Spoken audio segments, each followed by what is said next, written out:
குருவை விட அதிகமான பரமசத்தியம்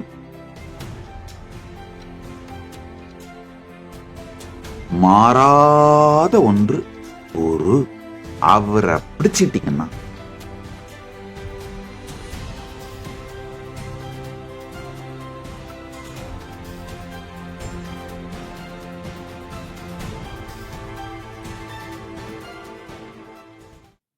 நகுரோர் அதிகம் தத்துவம் நகுரோர் அதிகம் தபஹ தத்வஞானாத் பரம் நாஸ்தி தஸ்மை ஸ்ரீ குரவே நமஹ.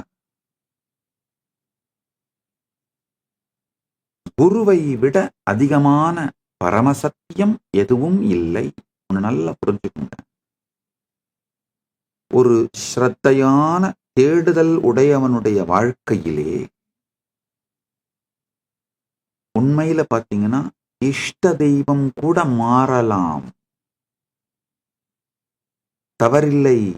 சில நேரத்துல ஆரம்ப காலகட்டத்தில் உங்க சாதனை ஆரம்பிக்கும் பொழுது ஒரு கடவுளோடு உங்கள் மனம் லயித்து இருக்கலாம், விநாயகரோடோ முருகனோடோ. அதுக்கப்புறம் மெதுவா தாயார் மேல அம்பாள் மேல மனம் லயிக்கலாம். பிறகு அப்படியே அது மேல் வளர்ந்து பரமசிவ பரம்பொருள் மேல மனம் லயிக்கலாம்.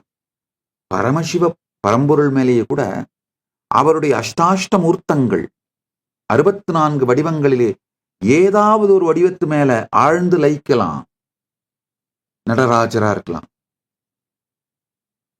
அடுத்து தட்சிணாமூர்த்தியா மாறலாம், அடுத்து லிங்கஸ்வரூபமா மாறலாம். இஷ்ட தெய்வங்கள் மாறுவதில் தவறில்லை. ஆழ்ந்து புரிந்து கொள்ளுங்கள். அதே போல தத்துவங்கள் மாறுவதிலும் தவறில்லை. அத்வைத சத்தியமாகவும் அத்வைத தத்துவமாகவும் மலரலாம்.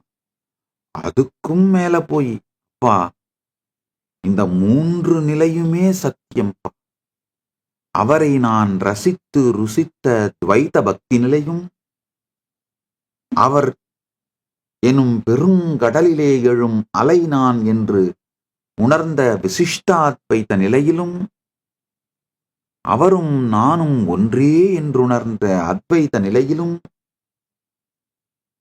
இந்த 3 நிலைகளுமே ஸ்பான்டேனியஸா சைமல்டேனியஸா சைனர்ஜெட்டிக்கா உண்மை, 3மே ஒன்றாக நிகழ்கின்றது அப்படிங்கிற உணர்ற பரமாத்வைத்தமாகட்டும், தத்துவ ஞானங்கள் முதிர்ந்து கொண்டே செல்லும். ஆழ்ந்து கேளுங்க. ஒரு ஆழமான ஸ்ரத்தையான தேடுதல் உடைய ஒரு சாதகன் வாழ்க்கையில தத்துவங்களின் முதிர்ச்சி நடந்தே தீரும். தத்துவமும் ஜீவ ஈஸ்வர ஜெகத் இந்த 3ஐ பற்றியும் நாம் வைத்திருக்கின்ற கருத்தும் அனுபூதியும் ஒரு தீவிர ஸ்ரத்தையுடைய சாதகனுக்கு மாறித்தான் தீரும். அந்த மாற்றம் கண்டு அஞ்ச வேண்டாம். அதுவும் ஒரு விதமான வளர்ச்சியே. மாறாத ஒன்று. உங்களுடைய மொத்த இந்த பயணத்திலையும் எங்க துவங்குறீங்களோ அங்க இருந்து பரமாத்வைத பரமுக்தி வரை மாறாத ஒன்று குரு. அவரை பிடிச்சிட்டீங்கன்னா அவரே தேவையான காலத்துல துவைத சத்தியத்தை கொடுத்து, தேவையான சரியான காலத்துல விசிஷ்டாத்வைத சத்தியங்களை தத்துவங்களை காட்டி, சரியான காலகட்டத்துல அத்வைத சத்தியத்தை காட்டி, சரியான காலகட்டத்துல பரமாத்வைத சத்தியத்தை காட்டி, தேவைப்படுற நேரத்துல